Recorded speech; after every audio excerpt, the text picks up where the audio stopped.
Hi everyone, this is Laura Hammock from the Marble Jar channel, and today's video is the second in a 7-part series to help you get organized for college. Even though this targets college students, it could be helpful for anyone who is struggling to organize their life. This video deals with choosing a calendar system to handle all of your events, appointments, and scheduling.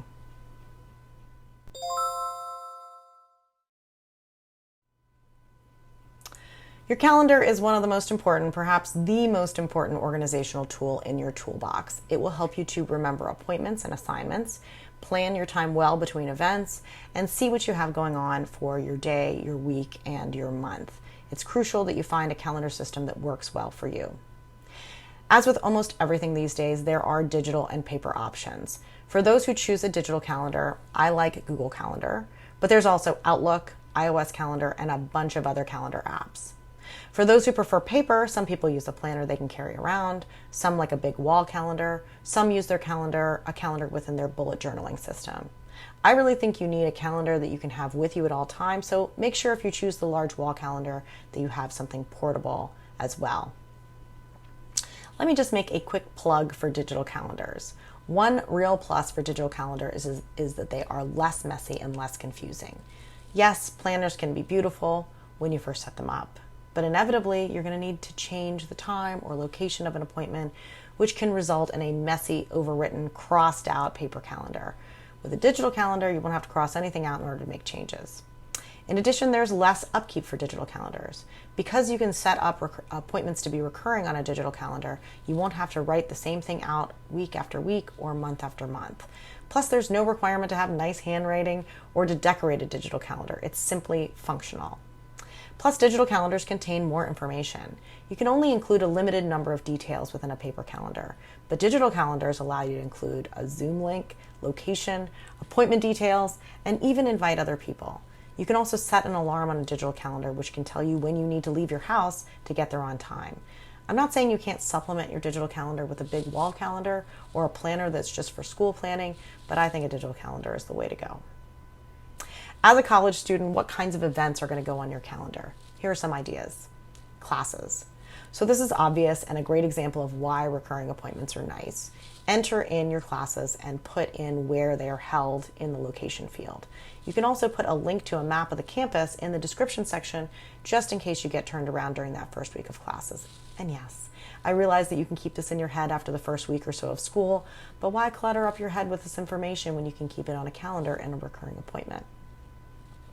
Activities.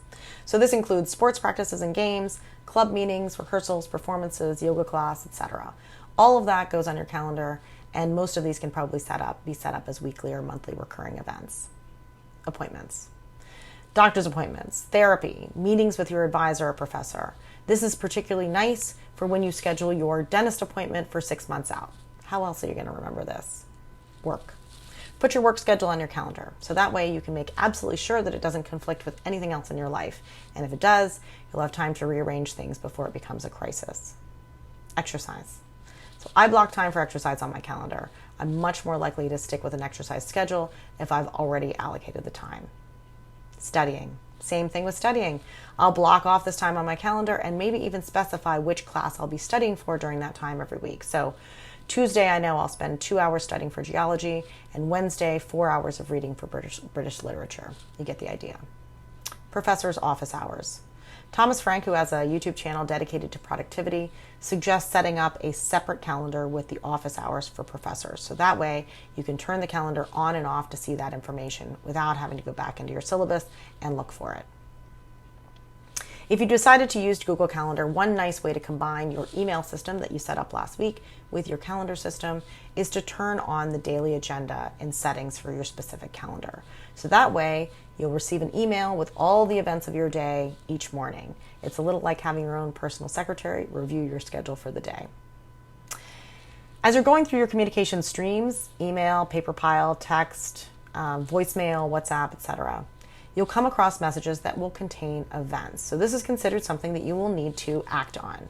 And since all you have to do is add the event to your calendar, it is generally one that you can do in 3 minutes or less. So make a habit of regularly adding events to your calendar and include all the information that you need in the event, including a location or a Zoom link, a link to the event page, what you'll need to bring, what you need to wear, etc. That way you won't have to hang on to the original message because all of that information is now captured in your calendar. Your task for this week will involve choosing a calendar system, determining what kinds of events will go onto your calendar, and putting in all of your appointments. There's a link to a worksheet containing all these tasks in the description below. I'd love to hear how things go. Comments are always appreciated, and thanks for watching.